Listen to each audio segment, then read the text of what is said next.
Hello বন্ধুরা, আজকে আমি বানাবো মটরের তরকারি। আলু মটর সিদ্ধ করে নিয়েছি, আর ওর জন্য নিয়েছি বড় বড় দুটো পেঁয়াজ।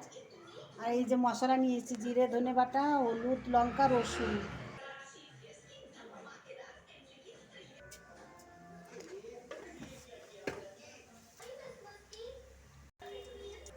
অল্প একটু হিং।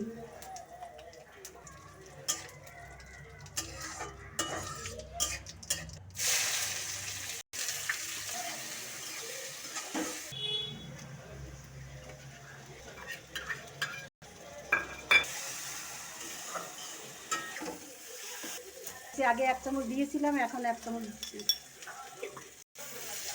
মশলা ভাজা হয়ে গেছে।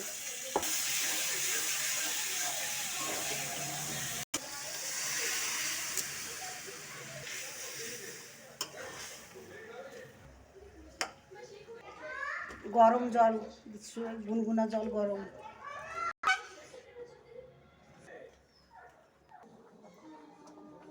ভাজা মশলা দিচ্ছি, একটু ধনে জিরে, একটু গোলমরিচ ভাজা। তরকারি হয়ে গেছে।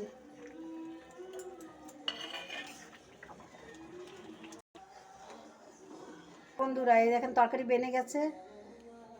এরকম করেই বানিয়ে খেয়ে দেখবেন তরকারি। যদি ভালো লাগে বন্ধুরা, একটা লাইক করবেন। ঝোলদার তরকারি।